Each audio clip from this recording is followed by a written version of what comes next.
Assalamualaikum warahmatullahi wabarakatuh.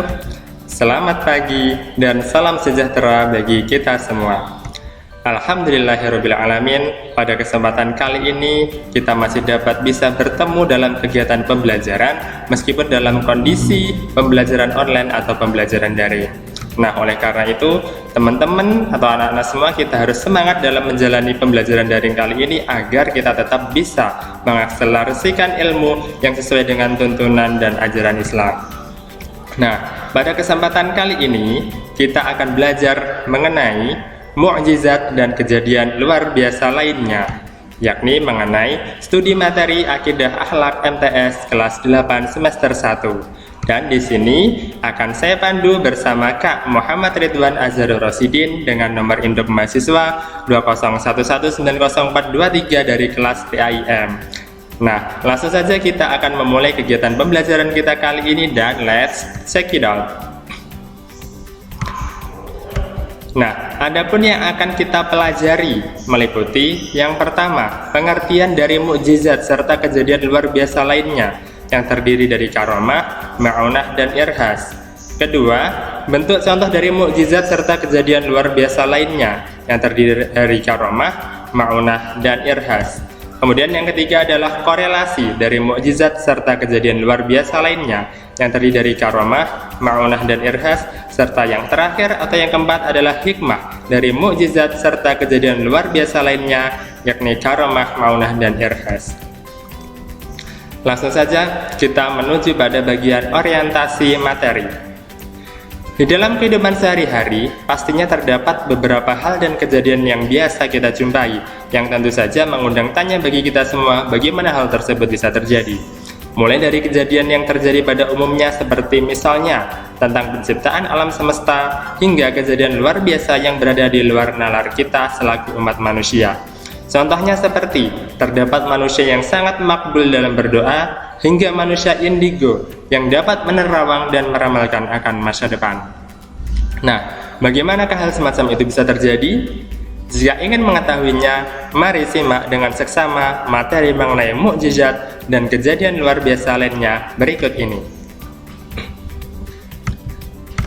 Part pertama, pengertian dari mukjizat dan kejadian luar biasa lainnya, karomah, ma'unah, dan irhas. Pertama, yakni mengenai pengertian mukjizat.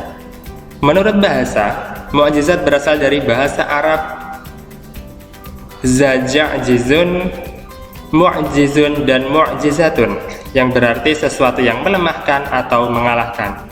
Adapun menurut istilah, mukjizat berarti sesuatu yang luar biasa yang terjadi pada diri Nabi dan Rasul Allah Subhanahu wa Ta'ala dalam rangka membuktikan dirinya adalah Nabi dan Rasul yang tidak dapat ditiru oleh siapapun. Kemudian pembagian mukjizat ini ada dua, yakni mengenai mukjizat kauniyah dan mukjizat akliyah. Adapun untuk mukjizat kauniyah adalah mukjizat yang tampak. Mukjizat ini dapat dirasakan atau ditangkap oleh panca indera. Mukjizat kauniyah disebut juga mukjizat terbatas. Artinya, di luar kemampuan manusia, terjadi hanya sekali dan dalam satu tempat, tidak bisa diulang dan tidak bisa dipelajari. Contohnya adalah mukjizat Nabi Isa yang dapat menghidupkan orang mati dengan seizin Allah Subhanahu wa Ta'ala. Kemudian yang berikutnya adalah mengenai mukjizat akliyah, di mana mukjizat akliyah yaitu mukjizat yang hanya dapat dipahami oleh akal pikiran. Ciri khusus mukjizat ini adalah berlaku universal atau sepanjang masa dan dapat dipahami dengan akal pikiran. Contohnya yaitu Al-Quran memiliki keistimewaan yaitu kandungan luar biasa, susunan sastra yang indah, dan akan terjaga sepanjang masa. Kemudian berikutnya mengenai ciri-ciri mukjizat. Yang pertama yaitu diturunkan hanya kepada para nabi atau rasul. Kedua, merupakan kejadian luar biasa di luar kemampuan manusia. Ketiga, bertujuan untuk memperlemah orang kafir atau memecahkan masalah kaum muslimin. Keempat, diturunkan sebagai bukti kenabian atau kerasulan. Serta yang terakhir atau yang kelima adalah diturunkan sebagai bukti kekuasaan Allah Subhanahu wa Ta'ala. Kemudian mengenai kejadian luar biasa lainnya, yakni yang pertama adalah karomah. Karomah adalah kejadian luar biasa yang dianugerahkan Allah kepada seseorang yang soleh dan taat kepadanya. Jadi karomah hanya diberikan kepada hamba-hamba pilihan Allah Subhanahu wa Ta'ala, termasuk waliullah atau kekasih Allah Subhanahu wa Ta'ala. Syarat-syarat terjadinya karomah antara lain yaitu: 1. Orang yang mendapat karomah bukanlah seorang rasul atau nabi. 2. Tidak memiliki syarat khusus berupa doa, bacaan ataupun zikir khusus. 3. Terjadi pada seorang hamba yang soleh, baik dia mengetahui terjadinya karomah tersebut ataupun tidak. 4. Bertujuan menguatkan keimanan dan keislaman orang yang mendapat karomah tersebut. Serta yang terakhir atau yang kelima adalah diberikan Allah Subhanahu wa Ta'ala kepada hamba-hambanya yang benar-benar beriman serta bertakwa kepadanya. Kemudian kejadian luar biasa yang lainnya, yakni seperti irhas. Irhas adalah kejadian atau hal-hal yang istimewa terjadi pada diri calon rasul. Irhas terjadi sebelum seorang rasul dinyatakan kerasulannya oleh Allah Subhanahu wa Ta'ala. Kemudian yang terakhir yakni mengenai ma'unah.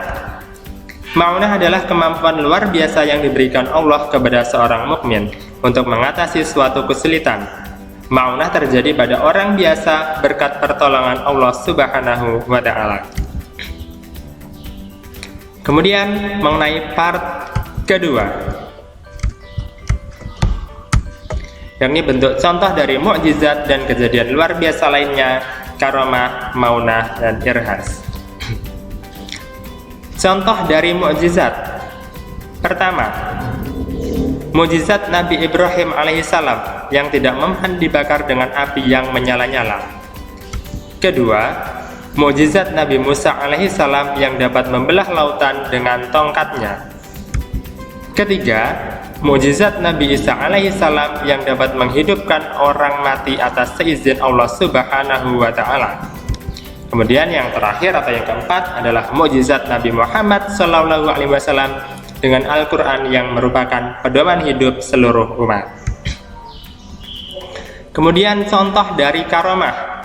Pertama, karomah yang terjadi pada Ashabul Kahfi atau penghuni gua, suatu kisah agung yang terdapat dalam surah Al-Kahfi ayat 25. Kedua, karomah yang terjadi pada Maryam, yakni mendapatkan makanan dari Allah Subhanahu wa Ta'ala melalui doa yang dipanjatkannya dalam surah Ali Imran ayat 37. Ketiga, karomah yang terjadi pada Dzulkarnain atau Dzulkarnain, Alexander the Great, yaitu seorang raja yang soleh yang Allah Subhanahu wa Ta'ala nyatakan dalam surah Al-Kahfi ayat 84. Dan yang terakhir atau yang keempat adalah karomah yang diberikan kepada para wali Allah Subhanahu wa Ta'ala sebagaimana firman Allah Subhanahu wa Ta'ala surah Yunus ayat 62. Kemudian berikutnya contoh dari irhas. Pertama, peristiwa sebelum kelahiran Nabi Muhammad SAW, yakni kegagalan tentara Abrahah menghancurkan Ka'bah. Yang kedua, bayi Nabi Isa alaihissalam yang dapat berbicara. Ketiga, bayi Nabi Ismail alaihissalam yang menendang tanah sehingga mengeluarkan air Zam-Zam. Dan yang terakhir atau yang keempat, yakni bayi Nabi Musa alaihissalam yang selamat sampai istana Fir'aun meskipun dihanyutkan di sungai Nil yang deras. Kemudian yang berikutnya yakni mengenai contoh dari ma'unah. Di antara dasar bahwa Allah Subhanahu wa Ta'ala memberikan ma'unah kepada hambanya antara lain dalam Al-Quran surah Al-Ma'idah ayat 120 yang artinya, kepunyaan Allah lah kerajaan langit dan bumi dan apa yang ada di dalamnya, dan Dia Maha Kuasa atas segala sesuatu. Ma'unah yang diberikan Allah Subhanahu wa Ta'ala kepada hambanya misalnya seorang nenek yang terkurung dalam rumah yang terbakar. Nenek tersebut dapat membobol tembok yang kokoh dan selamat dari bahaya. Ini disebut ma'unah karena secara akal sehat tidak mungkin seorang nenek dapat membobol tembok yang kokoh. Berikutnya part 3, korelasi dari mukjizat dan kejadian luar biasa lainnya, karomah, maunah, irhas. Antara mukjizat dengan kejadian luar biasa lainnya yang meliputi karomah, maunah, dan irhas rupanya memiliki korelasi atau keterkaitan yang sangat erat sekali. mengingat beberapa hal tersebut terjadi secara beriringan dan saling menyertai antara satu dengan yang lainnya. Untuk lebih mudah dalam memahaminya, dapat kita pahami dari kisah kelahiran Nabi Muhammad SAW berikut ini, yang bisa kita telisik karena mengandung keempat aspek tersebut, yakni sebagai berikut. Pertama, peristiwa kegagalan tentara Abrahah menghancurkan Ka'bah adalah irhasnya. Kedua, Nabi Muhammad SAW lahir dengan kepribadian yang jujur adalah karomahnya. Ketiga, selamatnya Nabi Muhammad SAW dari kejaran pasukan kafir Quraisy ketika proses hijrah dari Makkah ke Madinah adalah ma'unahnya. Dan yang terakhir atau yang keempat, adapun kitab suci Al-Quran sebagai petunjuk dan pedoman hidup bagi umat manusia adalah mu'jizatnya. Kemudian berikutnya part 4, hikmah dari mukjizat dan kejadian luar biasa lainnya, karomah, maunah, irhas. Adapun hikmahnya yaitu sebagai berikut. Pertama, melemahkan dan mengalahkan alasan, usaha, dan tipu daya orang-orang yang menentang dakwah Rasul Allah Subhanahu wa Ta'ala. Kedua, bagi yang telah percaya kepada kenabian, maka mukjizat akan berfungsi untuk memperkuat iman serta menambah keyakinan akan kekuasaan Allah Subhanahu wa Ta'ala. Dan yang ketiga, membuktikan kebenaran Rasul yang diutus Allah dan ajaran-ajarannya. Kemudian, contoh perilaku yang mencerminkan keyakinan terhadap mukjizat dan kejadian luar biasa lainnya, diantaranya yaitu: pertama, tidak minta pertolongan kepada makhluk halus, meskipun kita juga yakin bahwa makhluk halus itu ada sebagai hal gaib. Kedua, yakin sepenuh hati akan kekuasaan Allah Subhanahu wa Ta'ala. Dan yang terakhir atau yang ketiga adalah berakhlakul karimah sesuai Al-Quranul Karim. Nah, demikian mengenai presentasi materi mukjizat dan kejadian luar biasa lainnya yang saya sampaikan. Apabila yang saya sampaikan ini merupakan suatu kebaikan atau kebenaran, ini semua berasal dari ridha Allah Subhanahu wa Ta'ala. Dan apabila yang saya sampaikan ini merupakan suatu kesalahan atau keburukan, ini semua berasal dari kebodohan saya sendiri. Akhiran, billahi taufiq wal hidayah wa ridha wal inayah, wa wallahu wafiq illa min thariq. Assalamualaikum warahmatullahi wabarakatuh.